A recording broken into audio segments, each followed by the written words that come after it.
Welcome to the Affirm Wellness Podcast, where we will explore the many facets of wellness. In each session, we'll dive into inspiring stories, give expert tips, and practical advice to help you live a healthier, more fulfilling life.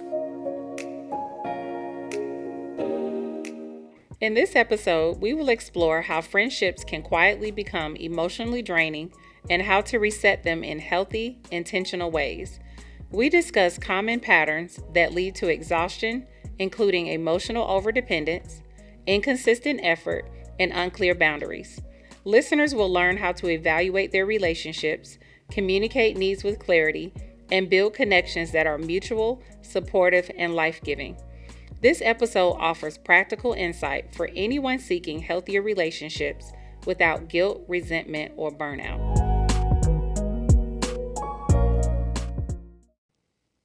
How you feeling today, Deshauna? I'm feeling pretty happy and excited. I'm just, the year has been off to a great start. I'm super excited about some of the goals that, I have just really been intentional about, especially my health and fitness and wellness. I've been fasting a lot and going and exercising regularly. So I'm really, really excited about that. And I'm rested. So that makes a huge difference That too. that's How are you good. feeling?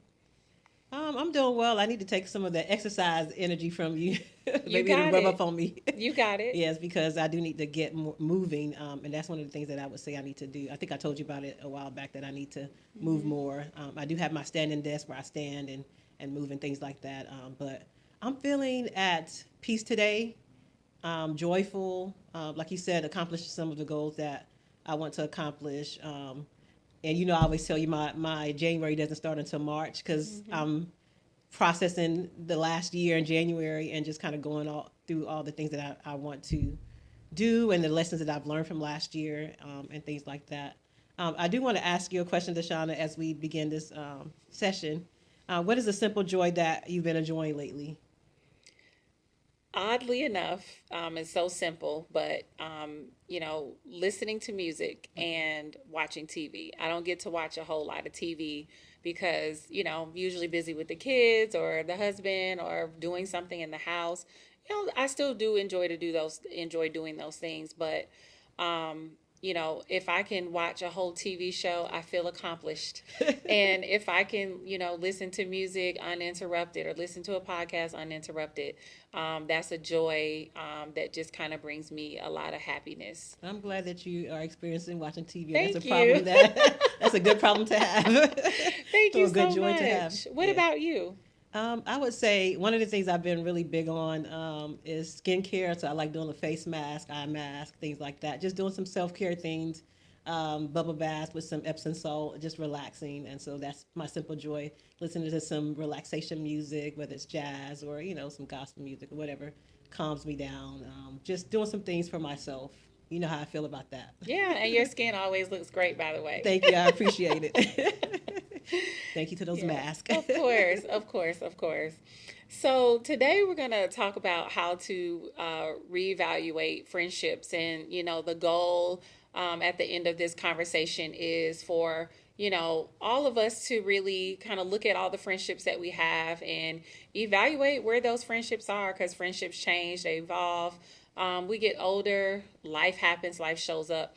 So, at the end of this conversation, I just kind of want us to be able to evaluate those friendships and kind of, make some adjustments, make some Hmm. changes where we feel are appropriate. Definitely. Um, so a good place to start is, just by us kind of thinking about what's your longest standing friendship? Oh, that's a good question. Um, when I think about my longest standing friendship, we're still friends till today, which is surprising for a lot of people. My best friend, she lives in DC, JP. She's a pharmacist, and right now I would consider her my sister. She's my Hmm. sister. So that's my longest lasting friendship, and I think one of the things that I like about our friendship is just us respecting each other where Hmm. we are, through our ups, downs, through our challenges, through growth, whether it's going to school. We went to the same undergrad, but we, post undergrad, she went to pharmacy school, and I went to get my license, my master's degree to be a therapist. And so, I mean, we've had moments where we were separate, but we've always been cheerleading and supporting each other.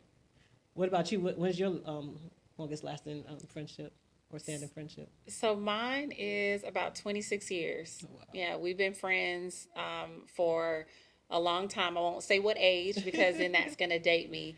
But, we've been friends for a long time. And we have, I think the thing that I like the most about the friendship is that we have always had a great deal of respect for each other. And we always have fun. We laugh, even through the challenges. I mean, for crying out loud, we've been friends for 26 years. Yeah. So we essentially, became friends in middle school. And so when we had no idea about life or, what life had in store for us, and we've always been there for each other.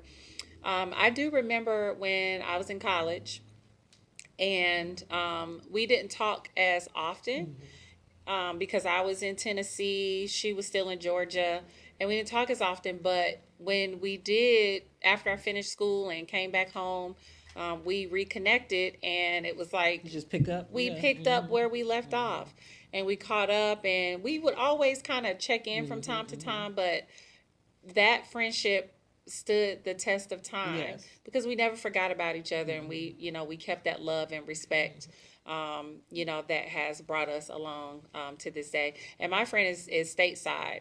I always tell my friends, and people laugh at me all the time, like, if you move away, I'm not going to be your friend anymore. But I'm blessed to have her still here in Georgia all of these years. Yeah.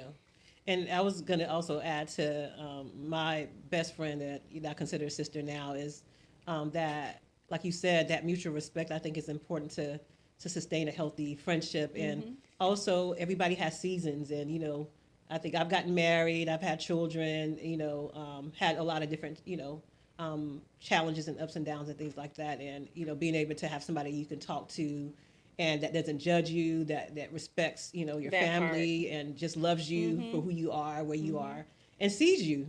And I think it's hard to find that in friendships a lot of times nowadays. And my friendship was from high school, ninth grade. Like we became friends in ninth grade.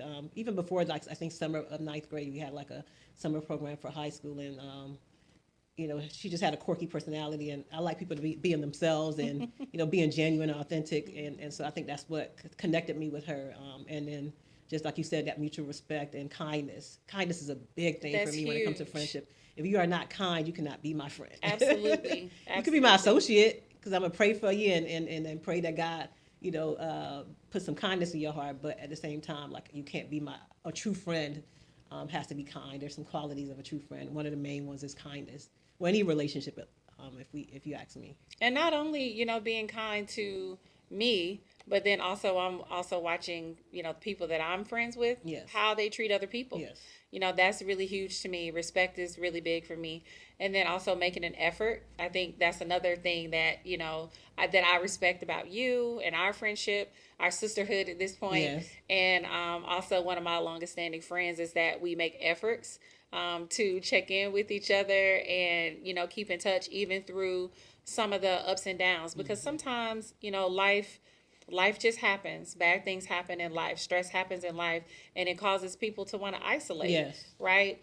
But I've always said to people that I love, do me a favor because I care and I want to hear from you. At least respond when I check out and I reach out to you, because I at least want to know that you're safe. But I do respect that you want to isolate a little bit. Yes, That you may need some time to yourself, but at least respond because I just want to know that you're okay.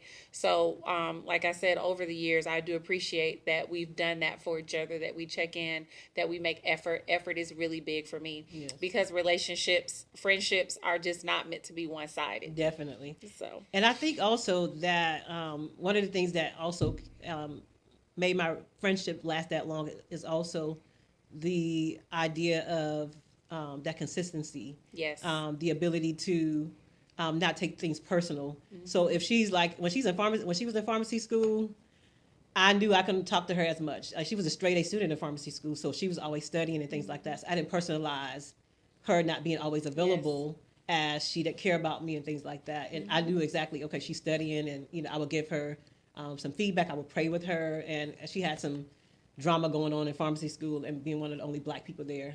But she's very smart. She's always been smart with chemistry and science and things like that. And so that's one of the things that I did with her is like pray with her and just give her positive feedback. Because sometimes she could be a little rambunctious, but I would give her some positive feedback on how to handle certain situations, and she would give me feedback about medical things.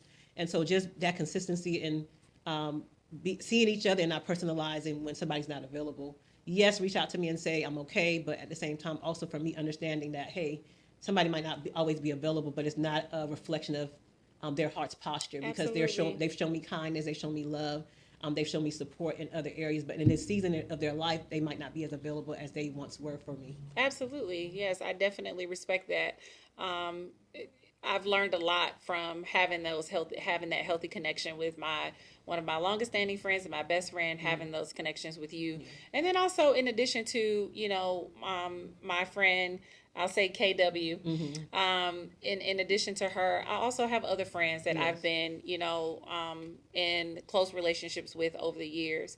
And I've learned so many things, but I guess what comes to mind for me is that healthy relationships do exist. They're Yes, not they do. perfect, but they do exist. Some people say, "Oh, well, I can't find any good friends," and especially in adulthood, because I know I said that at one point. You I remember you told that? me, That's yes, why you you're was like, laughing. I don't want to make any new I was friends. like, "Oh my God, I can't find any. How am I going to find any new friends? And I was in like, adulthood." I found a lot of good ones. Yeah, but I mean, in my adulthood, I've definitely either rekindled some friendships or have met some new friends that have turned into sisters, Yes. for me, or brothers Yes. to me. And I'm very appreciative of that. But I guess what I've learned, one of the main things that I've learned about healthy connections is definitely that they do exist, because a lot of people do not think that they exist. And then also just leaving myself open, no matter what happens, to not like close myself, because relationships are gonna have its ups and downs. And so I'm not in the market of just cutting people off, cutting people out. Unless I used have to to, be. I will. And that's good that you can admit that, right? And I think we all have been guilty at some point of, just cutting people off and cutting people out. Sometimes you just kind of have to reposition people in your life, but not necessarily, cut them out of your life. Yeah. And so I'm just learning that, even in this big age, to, just reevaluate things, understanding that it is okay to reposition, because life changes. And then, people are not always going to be the same person to you as they've always been, just because you've been friends with them for the last 20 or 25 years. Yeah. Sometimes we just kind of have to stop expecting that all the time. That's true. That people are just going to stay the same. That's true. And I think one of the foundations for my definition of friendship is my sister. We're 18 months apart, and so that's my built-in BFF.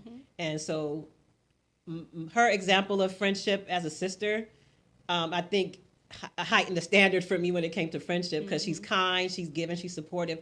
And so, my relationship with you as friends, I'm giving, I'm supportive. That's how I want to portray myself as a friend. And like we talked about before, it being reciprocated. I'm not expecting you to do the exact same thing that I'm doing, but at the same time, there's some level of support or care that I'm expecting, in the sense of like, if we're having a mutual relationship or a mutual friendship, we need to be able to support each other.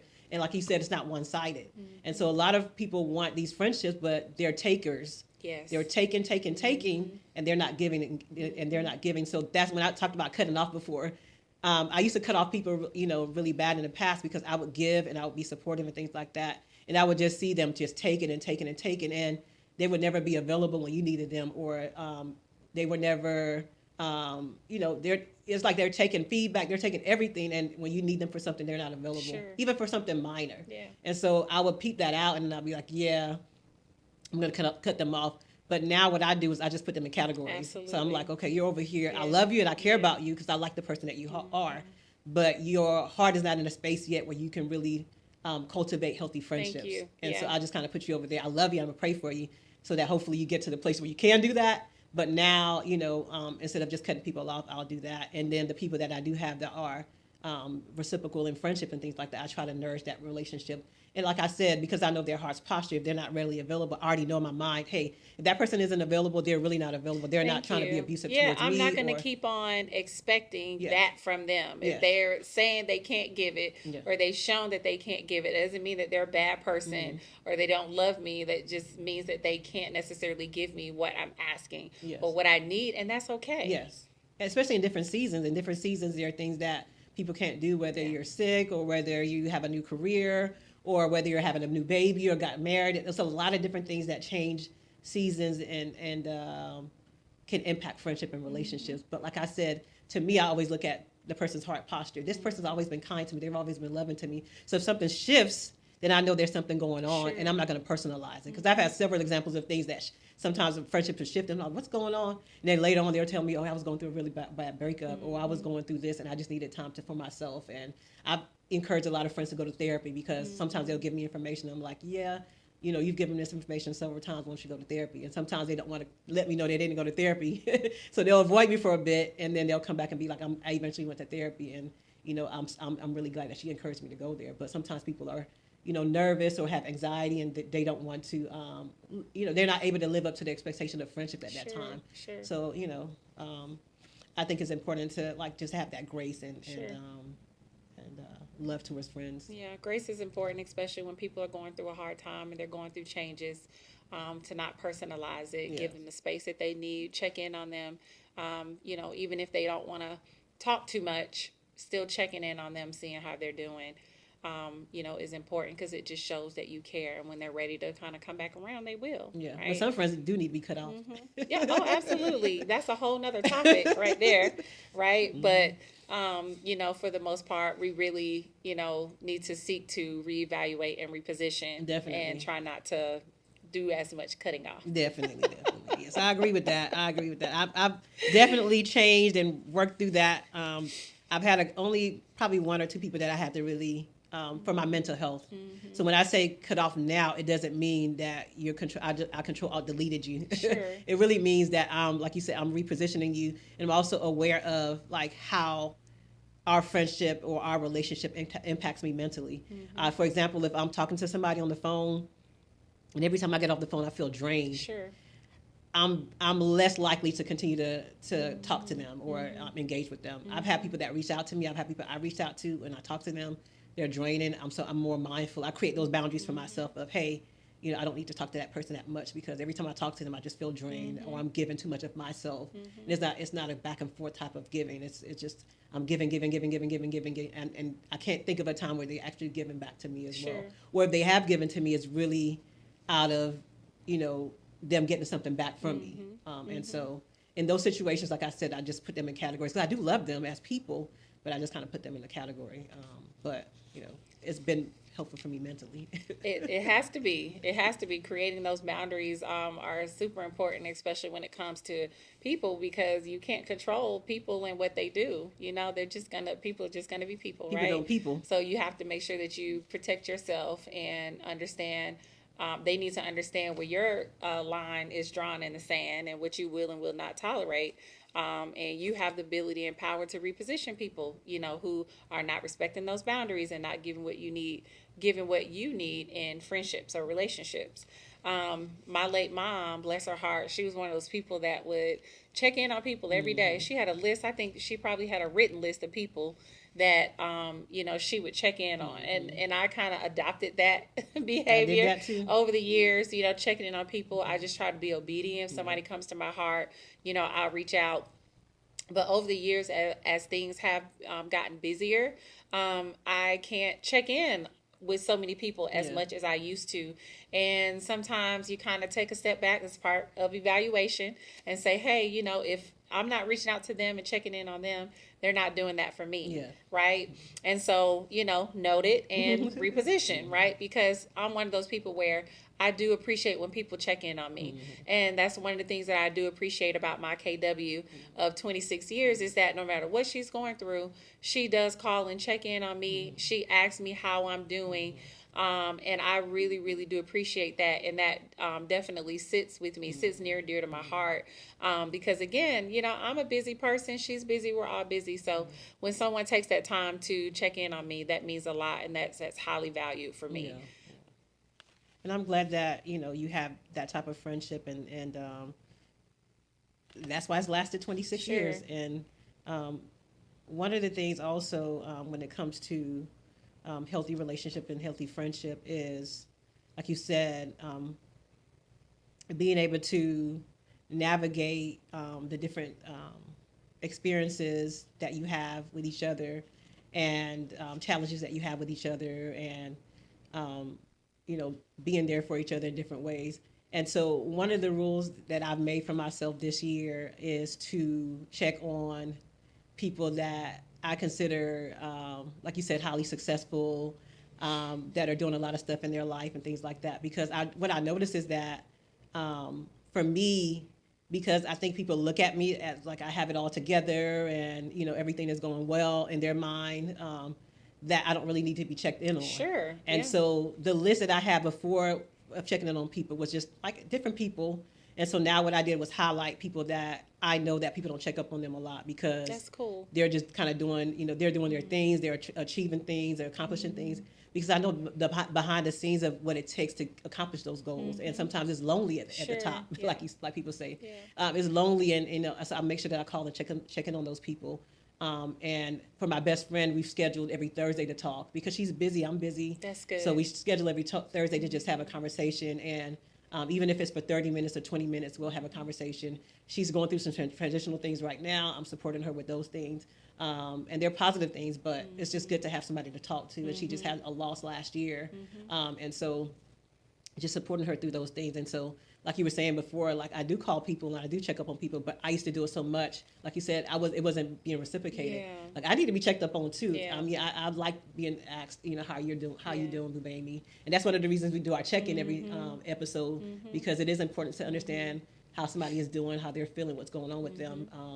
And so sometimes I would check in on people, and they wouldn't even ask me anything about what's Yeah. going on with me. Yeah. And so that's one of the things that I've decided to do, was just checking on those people that I know that nobody's checking up on them. That's good. That's a really good idea. I love that. you know, it's funny because there are some, so we talk about long-term relationships or friendships, and there are some friendships, new friendships that that have evolved over the last couple years, and I've been intentional about pushing us to make sure that we do the things we say we were going to do. So if we're going to plan a outing, let's do the outing. You're good at that. Why are we Yeah. not doing the outing? Yeah, you're Okay, very good at that. everybody's busy, right? So I've been pushing us to get out. And so I've got this event coming up with some of my high school friends. I'm super excited. We're doing like a little mini Galentine's kind of thing. We had lunch a couple of months ago. We all had a great time.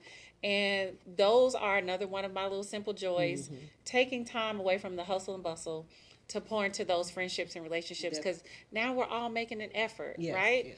And so sometimes I do have to kind of like step outside of myself, even though, because some people, I'll say this really quickly. Some people, their strength is not organizing and pushing things forward, right? And I have to understand that. That doesn't mean that they don't want to participate. It's just that's not their strength, right? Mine is coordinating things, okay?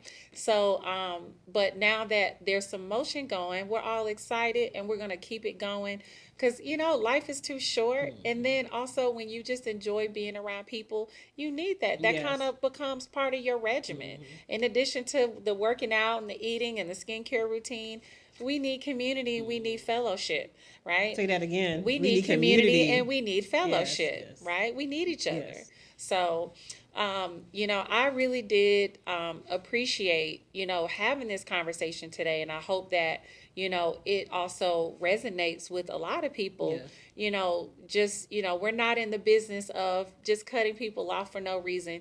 We're in the business of reevaluating relationships, repositioning them when you need to, so that we can have meaningful relationships around us. The world is already heavy enough, Yes, right? yes. And so I don't want to be in relationships that are heavy and hard to deal with. Not too many of them anyway, right? Sometimes you just can't help it, but I really hope that this was helpful, to a lot of people to kind of get them thinking about some of the relationships in their lives. Definitely. And I also think that when just to kind of wrap things up, that when it comes to friendship, you have to do that self-evaluation. Yeah. How am I showing up as a friend? And before we point the finger at, that thing that says once you point the finger at somebody, the other one's pointing at you. Mm-hmm. So making sure that you evaluate what are you doing, how are you stepping up as a friend before you can, judge anybody else and how they're showing up. And so that's why I'm very strict when it comes to relationships and friendships, because we do need community. And I think the world has gotten away from community idea. People want to be alone and things like that. And we talked about before that, there are seasons where you need to be still and be by yourself, but it's important to have community because it's important for your mental health to have community. Yes. It's one of our hierarchy of needs. Yes. Love and belonging, right? And so, yes, there's a season where we need to isolate, but isolation gets really, really lonely, right? And you get in your head. And sometimes we need a hug. We need somebody to talk to. We need somebody to tell us it's going to be okay. We need to laugh. We need to go experience some of our firsts with other people, right? And so, yes, it is important to evaluate and understand when it's appropriate for those seasons of isolation versus kind of being in community. And hopefully many of us are gearing towards those seasons of being in community and not isolation. Yes, and you can create it. If you don't have it, try to create it. Like Deshaunda said, she has the strength of being able to cultivate those events, and that's my strength too. I like creating something and planning things as well. So if you don't find what you're looking for, create it. I'm going to say this. This topic is so good. We just can't stop talking about it. But, here recently in a lot of my therapy sessions, people have been talking about relationships a lot, friendships, right? And so what I've been telling people is, especially some of my folks who kind of live in the outskirts and they may not live close to Metro Atlanta and things like that, I've been telling them to join an online group. Join an online group. You can join a book club or a photography club, mommies with young babies clubs, There are a lot of them. Facebook has a lot of amazing groups that you can join. We're in a couple of communities on Facebook that are relevant to our county. And so join an online group, to kind of get those connections if you don't necessarily have those friend groups and those connections now. Yeah, there are people you can connect with. There's no excuse now, especially with social media and online platforms and stuff like that. There are ways that you can connect. Sure. And although sometimes it can be scary if you have social anxiety and things like that. Absolutely. And so that's when it's important to get that mental health support, to learn tools to get out there and be social and stuff like that. And I think especially after 2021 and all the stuff that happened with the pandemic and things like that, a lot of people gained a lot of social anxiety and didn't want to go out again. But I challenge people to get that support if you haven't done that yet, to go out and build community. Yeah, and if there's circumstances in the past where, and rightfully so, where you were, hurt or, where you lost trust in people because of something that they did, again, rightfully so, we understand that sometimes it does cause you to not want to be in community. But you have to work through it. Sometimes that means, you need to go to therapy and talk through it.